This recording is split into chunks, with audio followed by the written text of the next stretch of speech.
चांदनी होलो की जादुई कहानी। एक जमाने में मूनलाइट होलो के पुरसुकून कस्बे में एमिली, जैक और लिली नामी मुतजस्सिस बच्चों का एक ग्रुप रहता था। वो बेहतरीन दोस्त थे जो अपने पड़ोस में घिरे हुए पुरस्रार जंगलों को तलाश करना पसंद करते थे। एक उदास शाम, जैसे ही सूरज उफ़क़ के नीचे डूब रहा था, दरख्तों पर खौफनाक साए डाल रहा था, तीनों ने अभी तक अपने सबसे ज्यादा जुर्रतमंदाना मुहिम जोई का आगाज करने का फैसला किया। लेजेंड ये है कि जंगल के दिल की गहराई में एक पुरानी लावारिस हवेली खड़ी थी जिसे शैडो हाउस कहा जाता है।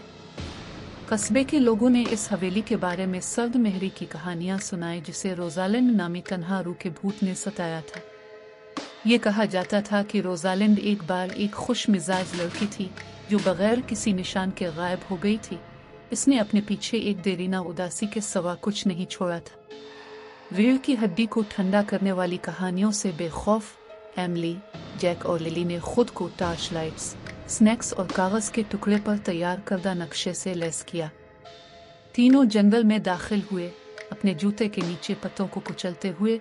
जब वो मनहूस शैडो हाउस के करीब पहुंचे, जैसे ही वो कड़कुते हुए सामने के दरवाजे में दाखिल हुआ एक दूसरी दुनिया की खामोशी के साथ मोटी हो गई। फर्श के तख्ते अपने वजन से नीचे करा रहे थे जब वो धुंधले वॉलपेपर से मुज़य्यन धूलदार दालानों से गुजर रहे थे। खूब के जाले कोनों से चिमटे हुए थे और कभी कभार ड्राफ्ट ने उनकी रीढ़ की हड्डी में कांपना शुरू कर दिया था। अचानक खामोशी से एक नर्म आवाज गूंजी। कौन मेरे डोमेन में दाखिल होने की हिम्मत करता है? उसने सरगोशी की, बच्चों को अपनी पटरियों में जमा दिया। रोजालिंड की भूत प्रेत उनके सामने आई। इसकी आंखें मध्यम आसमानी रोशनी से चमक रही थीं।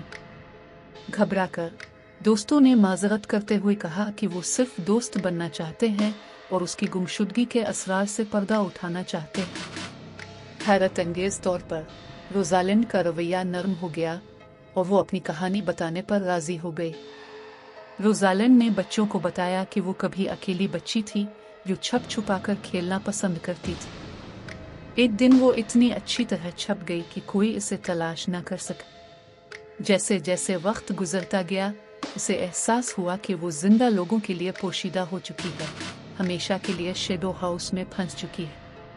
इसकी कहानी से मुतासिर होकर एमिली, जैक और लिली ने रोज़लाइंड को अमन तलाश करने में मदद करने का वादा किया। एक साथ उन्होंने रोज़ालैंड को इसके तवील अरसे से खोए हुए खानदान के साथ दोबारा मिलाने की जस्तजू का आगाज किया। जब वो जंगल में सफर करते, पहेलियों को हल करते और चैलेंजों पर काबू पाते, बच्चों ने दोस्ती और हमदर्दी की अहमियत को दरियाफ्त किया। आखिर में एक दिल दहला देने वाले दोबारा इतिहाद और बच्चों के अटल अज़्म के साथ रोज़ालिंड की रूह आखिरकार आज़ाद हो गई। शैडो हाउस, जो कभी गम की जगह था, रोशनी के मीनार में तब्दील हुआ। उसकी प्रेतोदित साख हमेशा के लिए बदल गई। इस दिन से आगे दोस्तों की तीनों मकामी हीरो बन गईं, जो अपनी बहादुरी और मेहरबानी के लिए मशहूर हैं। और जैसे ही मूनलाइट होलो पर सूरज गुरूब हुआ, कस्बे के बच्चे सुकून से सो सकते थे, ये जानते हुए कि खौफनाक तरीन कहानियों का भी खुशगवार अंजाम हो सकता है।